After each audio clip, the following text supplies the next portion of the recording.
I'm Ben Meiselas from the MeidasTouch network. I want to compare and contrast what took place in Pennsylvania this weekend between the Donald Trump fascist rally, which took place in Latrobe, Pennsylvania, compared to the pro-democracy rally held for the Democratic candidates in Pennsylvania, in Philadelphia, led by Obama and Biden, for Josh Shapiro, who's the Democratic candidate for governor, and John Fetterman, who's the Democratic candidate for senator. The stark contrast between these two events reveals the priorities of the parties. On the one hand, you have Democrats who are talking about issues that actually matter to people: healthcare, education, infrastructure, freedom over their body, freedom from right-wing politicians who want to tell you who you can love and how you need to live your life. And Democrats talking about those issues. On the other hand, you got the MAGA Republicans. Well, they're only talking about one thing at these rallies because they're led by Donald Trump. And all he's talking about is me, me, me. Everyone's treating me unfairly. And my view is this. And I call the Chinese president king because he's like a king to me. These weird, fascist, strange, dangerous rallies. To me, I don't know about if it's the same for you. I look at that and I go, is there anything more anti-American and odd and strange than that? But I want to show you this contrast right now, because normally I'll do a video where I show you a Trump event and I show you an Obama-led event and we talk about what takes place. But let's compare these events right now, okay? So first, let's go to Latrobe, and this is what Trump says. And Trump talks about, when you get out of office, they treat you like crap, like me. They treat me like crap. I'm treated so unfairly. They treated all the other presidents so good, but it's bullshit how they treat me. Here, play this clip of Trump. There's never been a president that's been treated like you after he gets, when you get out of office, you go out, these guys come at you left and right on such bullshit, you've never seen anything like it. They're spying on their political rivals. Remember, they spied on my campaign. Can you imagine if we would have spied on Obama's campaign? Can you imagine? Okay, you see that clip of Trump talking about me, me, me. Everyone's treating me unfairly. Let's see what Obama says about his legacy. And when Obama talks about how 10 years later and 35 million people who have health insurance because of the Affordable Care Act that Obama pushed through. No one's talking about all those right-wing fear tactics except the right wing who's trying to take away people's health care. How important was that to deliver health care to 35 million Americans? That's what Obama is championing. He's not whining about how he's treated so unfairly and, oh, Donald Trump is mean to me and why are they being so mean to me? No. That's not what leaders do. Play the clip of Obama. They will resort to fear. They want to scare the living daylights out of everybody. And most of the time, those fears have a very slender relationship to reality. So back in 2010, Republicans tried to make everybody afraid about deficits and death panels. Oh, deficits are going to ruin the country. It turns out the deficits didn't explode. We actually brought them down. And by the way, as soon as they got a Republican in office, they didn't suddenly care about deficits and pass big tax cuts for the wealthy. Weren't paid for. Thank you. Man, we've got some outstanding historians here. That's good. Because you were only 8 when all this happened. So I'm impressed you knew this. 10 years later, not a single person has faced a death panel from Obamacare.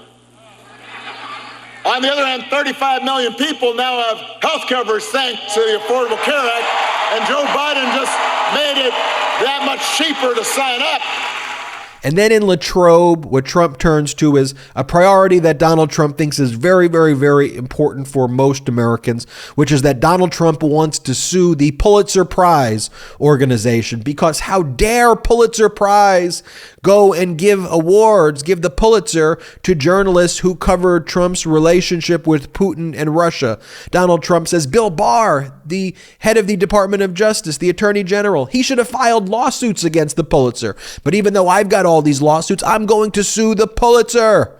That's what Donald Trump's message to Pennsylvania voters is. Watch, play the clip, you'll see. They used to be the police, though. They would go and look at corruption. There's corruption on the Democrat side. They don't do anything. If there's no corruption on the Republican side, they try making it up. No, they have so lost their way. It's not all of them. They have some incredible reporters. Like, as an example, the Pulitzer Prize.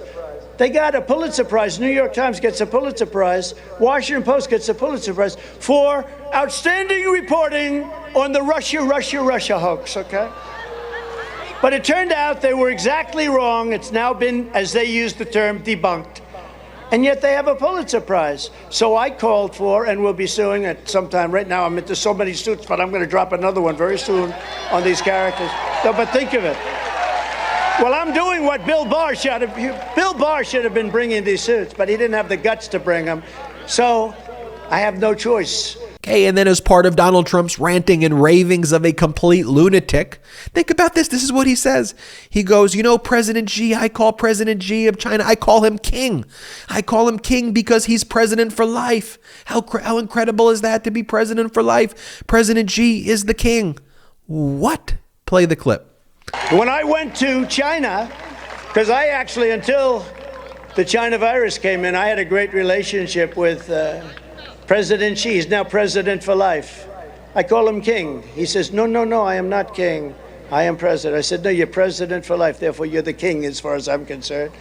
But I had a great relationship with him. I mean, can we talk about, one, how deranged that is, how disgusting that is, but also how embarrassing and humiliating for our country it is to have someone who's the leader of a major political party saying that they call President Xi king? I bet you President Xi doesn't call Trump that. I bet you he has a bunch of other names for Donald Trump. But let's compare that to what Obama had to say during the rally in Philadelphia, where Obama says, enough of slash and burn politics. We need to bring back honesty and fairness and respect, the true American values, back to our politics. Play the clip. The kind of slash and burn politics that we're seeing right now, that doesn't have to be who we are.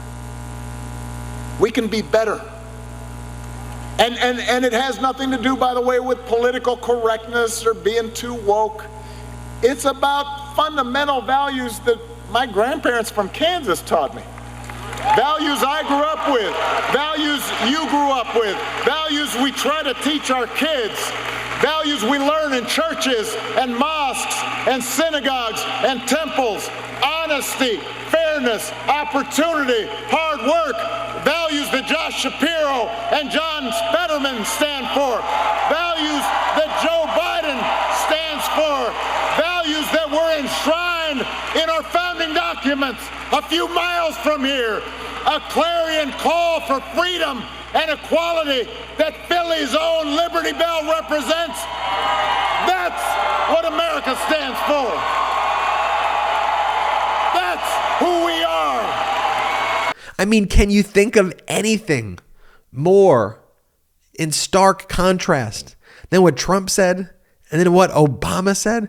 Are you kidding me? But there's more.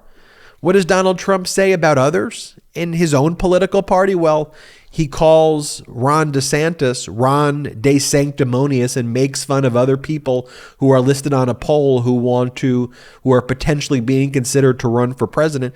This is what Trump says about Ron DeSantis. Play the clip. There it is, Trump at 71, Ron DeSanctimonious at 10%, Mike Pence at 7. Oh, Mike's doing better than I thought. And in contrast to that jealousy and weirdness, what does Obama say about Biden?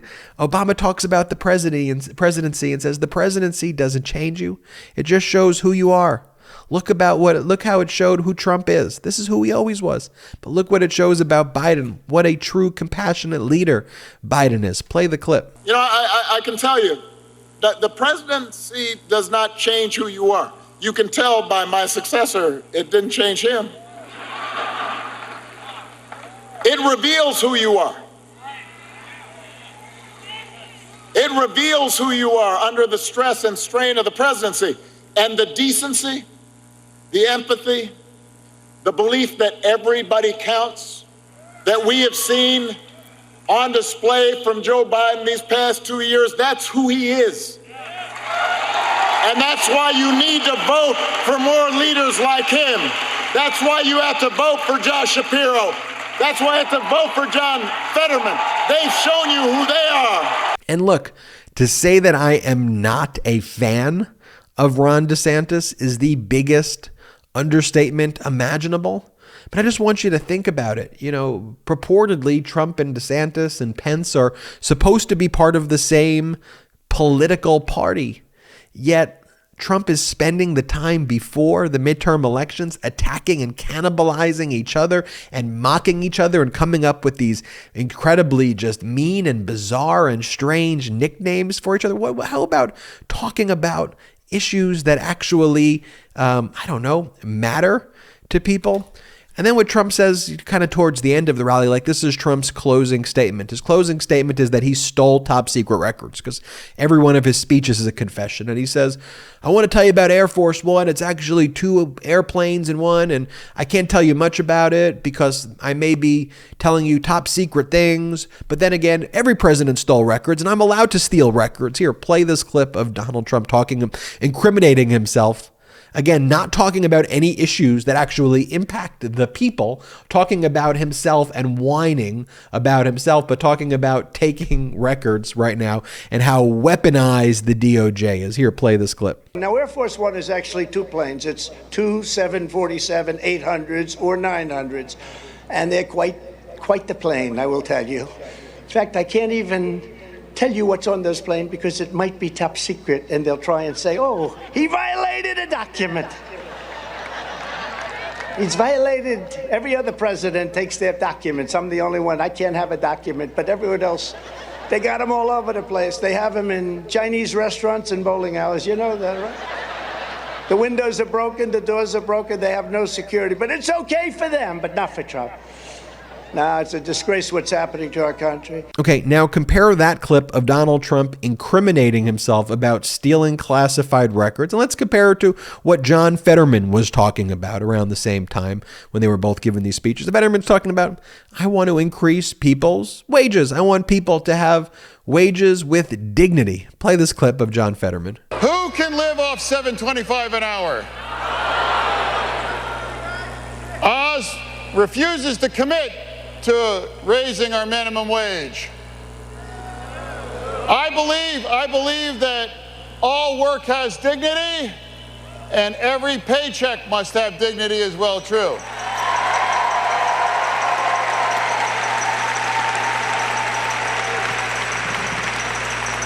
We need to expand our health care, the same kind of health care that saved my life. And then finally, what Donald Trump talks about is it was such a weird moment. I mean, the whole thing was weird, but he's like, he mentions Doug Mastriano, the MAGA extremist candidate running as the Republican for governor, literally someone who was at the insurrection. And he talks about Dr. Oz. And then he mentions their names and then goes, but I got to tell you, the FBI is incredibly weaponized and they raided my beautiful home. My beautiful home, everybody. I have a beautiful home. Here, play that clip. They didn't have, it looked like a crowd of 200 people. But we have tens of thousands of people here. If these people vote for you, Doug, and if they vote for you, Oz, you can't lose. You can't lose. You got to get out and vote for them. But we have a weaponized Department of Justice and weaponized FBI, including, of course, the raid on Mar-a-Lago, my beautiful house. The raid on Mar-a-Lago. That's in the document hoax case. Violating my Fourth Amendment rights like nobody's ever been violated before. They even went through the First Lady's closet. Okay, now compare what Trump said there. Compare it to what Josh Shapiro talked about in terms of people's need to truly have their freedoms. Play this clip. You know, this guy loves to talk a good game about freedom, right? Let me tell you something. It's not freedom to tell women what they're allowed to do with their bodies. That's not freedom. It's not freedom to tell our children what books they're allowed to read.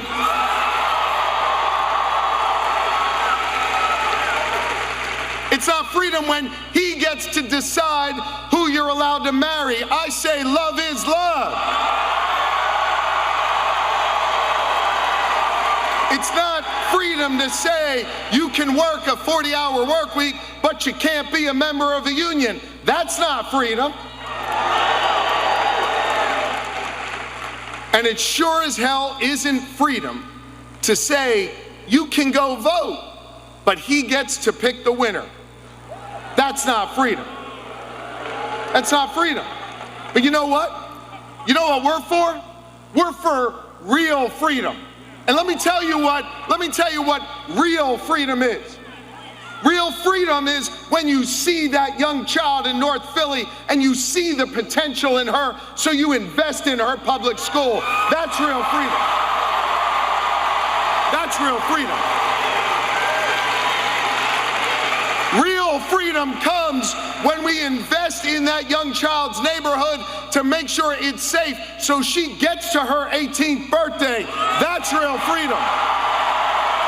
You know, as we approach this election on Tuesday, I thought it was so important to do this video to really highlight Trump clip and then a clip from Democrats.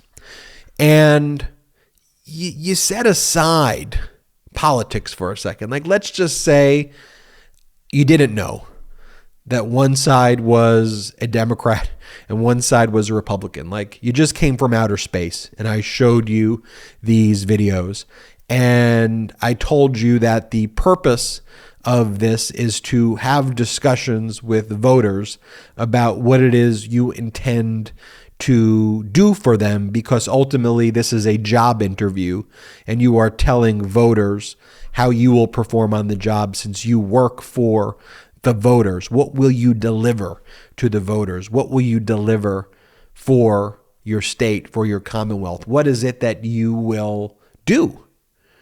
And I showed you the one from Obama and Shapiro and Biden and Fetterman. And then I showed you the Trump, whatever the heck that is. And I want you to think about that, because it'd be one thing if there were two political rallies and one rally was saying, here's what we're doing for you. Here's how we do it, X, Y, and Z. The same way the Democrats laid it out, what their priorities are.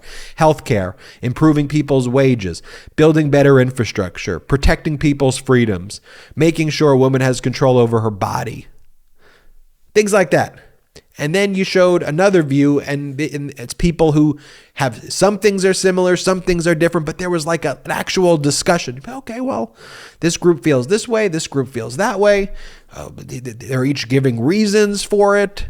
I'm going to vote for this side, I'm going to vote for that side. Okay, that's not what's happening.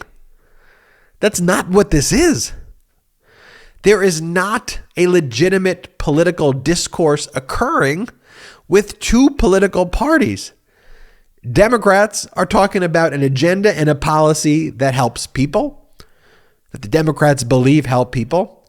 And MAGA Republicans are talking about how Donald Trump's been harmed, or why is he aggrieved about this, and how beautiful his house is, which, by the way, isn't a house. It's zoned as a club, and he lives in it so he can try to avoid paying taxes, and the whole thing is really weird, but it's not even a home. He lives in a resort that's, again, designated as a club and a historical site, but that's a whole nother conversation.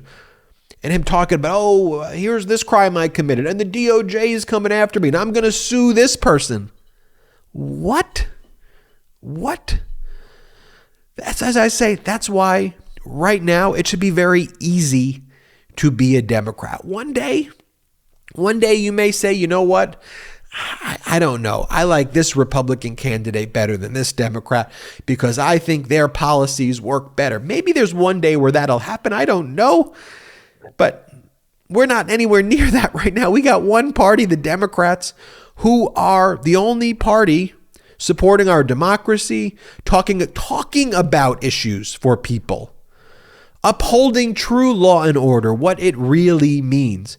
If you don't have a democracy, you can't even have a debate about political discussions. And if you want that authoritarian, if you want that ridiculous, criminal, despicable person in Trump, who you just saw there saying all of those insane, deranged, and dangerous things, if you want that individual to make this, and people like him, like Doug Mastriano, people who idolize that, to make decisions over your body and do nothing. Well, let it happen. But we're not going to let that happen at all, because what we observed, what we saw there is too dangerous. It is too disgusting. It is too despicable. It is against every one of our core values as a country and who we are. This is a landmark election, and Democrats, the pro-democracy coalition, with independents, with former Republicans, with people who look at the clips I just showed you and say, enough. We are going to win, but it will require you to put in the work from now until polls close on Tuesday. Please call everyone you can. Do anything you can to get people to vote blue. We are counting on you. Hit the subscribe button now. We're on our way to 1 million subscribers. We just passed 700,000 subs thanks to you. So please go hit the subscribe button. Also, if you want to help grow this independent platform, become a patron of MeidasTouch, and do that by going to patreon.com/MeidasTouch. patreon.com/MeidasTouch. There's different patron memberships you could join with exclusive content, exclusive merch drops, exclusive behind the scenes stuff, and way more. But most importantly, we're not funded by any outside parties at all, especially no millionaires or billionaires, no outside investors. So we purely are funded by you and your generosity, and that's a big way you can go and help. Patreon.com/MeidasTouch. We appreciate you. Let's win for our democracy. I'm Ben Meiselas. Until next time. At MeidasTouch, we are unapologetically pro-democracy, and we demand justice and accountability. That's why we're spreading our message to Convict 45. That's right, gear up right now with your Convict 45 tees and pins at store.MeidasTouch.com. That's store.MeidasTouch.com.